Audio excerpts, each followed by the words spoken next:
Bonjour et bienvenue dans ce deuxième tuto. Alors, dans ce deuxième tuto, on va vous présenter comment les premières démarches à faire pour travailler avec le logiciel GFS. Alors, premièrement, dans ce tuto, on va vous présenter comment créer ces produits, d'accord? Comment pouvoir les modifier, comment les consulter, comment les créer par famille.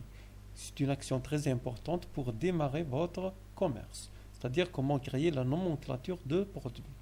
Alors, dans le tableau de bord de GFS, tout simplement, pour créer un nouveau produit, soit je clique sur créer un nouveau, ou directement dans mes produits, d'accord, je clique sur nouveau. Alors, la fiche produit nous affiche les renseignements à remplir pour créer ce produit. Nous avons ici la référence, c'est automatique que je peux modifier également. Je peux mettre 005 par exemple G1 c'est la référence du produit. Comme je peux le laisser automatiquement, c'est le logiciel qui va générer une nouvelle référence. Alors ici la désignation, on va mettre une désignation, par exemple souris optique.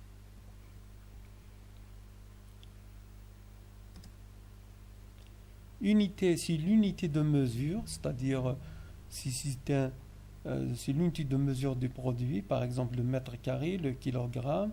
Dans ce cas, on va mettre U. Le conditionnement compte, c'est-à-dire c'est le conditionnement de ce produit.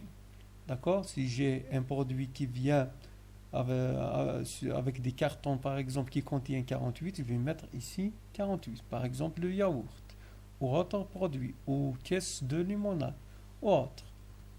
Je vais mettre ici 1. La famille du produit, je peux mettre, par exemple, famille consommable.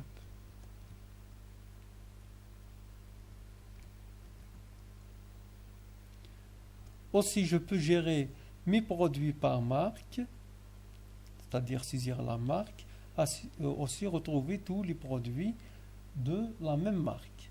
D'accord? Ici, j'ai le choix de voir est-ce que le produit est périssable, c'est-à-dire je vais saisir la date, d'accord? La date de péremption, d'accord? De ce produit et l'alerte, d'accord? Va m'avertir par exemple avant 15 jours, d'accord? Sinon, je vais le laisser. Aussi, je peux choisir est-ce que le produit est facturable ou non, c'est-à-dire si c'est un produit facturable, c'est-à-dire je peux l'introduire dans toutes les pièces, dans toutes les factures. Si ce produit n'est pas facturable, c'est-à-dire il va m'avertir directement à la saisie d'une pièce d'achat que ce produit n'est pas facturable, je ne peux pas l'introduire dans une facture d'achat ou de vente. Je vais saisir par exemple ici le prix d'achat, je vais mettre 300 dinars. Et les prix de vente, j'ai plusieurs prix de vente. D'accord? Prix de vente détail, revendeur, gros et autres. Par exemple, ici je vais mettre le prix de vente, c'est 370 dinars. Directement, il va m'afficher la marge. Comme je peux saisir la marge pour m'afficher le prix de vente.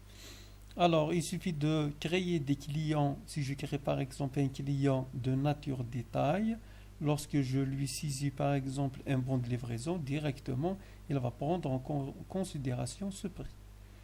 Je vais rajouter un autre prix, par exemple de gros, 350 dinars. Le stock, on a ici le stock initial, le stock de démarrage. Il suffit de faire un inventaire. Par exemple, j'ai 10 souris, je vais mettre 10. L'alerte, c'est-à-dire lorsqu'il reste dans mon stock 2 souris, il va me signaler une alerte. La localisation, c'est l'emplacement du produit. Est-ce qu'il est dans, par exemple, je peux numéroter mes étagères, il est dans le magasin 1, il est dans l'étagère 1 et autres. La variation du prix, c'est-à-dire le prix de vente selon la quantité minimum et la quantité maximum. Je peux mettre par exemple, si je veux vendre ce produit à partir d'une pièce à 20 pièces par exemple, je vais mettre 360 dinars. Et à partir de 30 à 40, je vais mettre un autre prix, ainsi de suite. D'accord? Ici, c'est une observation concernant le produit. Voilà, j'ai fini de la saisie de mon produit. Je vais cliquer sur sauver pour l'enregistrer. Autre chose, je n'ai pas expliqué concernant le code barre. C'est le code barre du produit qui fonctionne avec toutes les douchettes ou le lecteur code barre. Il suffit de scanner son produit pour faire afficher ici le code barre. Si le produit ne contient pas code barre, je clique sur créer. D'accord? Comme je peux assigner plusieurs codes à barre à un produit. D'accord? S'il y a par exemple un produit qui a plusieurs codes à barre ou plusieurs parfums, d'accord? Je peux mettre ici leur code à barre. Maintenant, je clique sur sauver et voilà, mon produit est enregistré.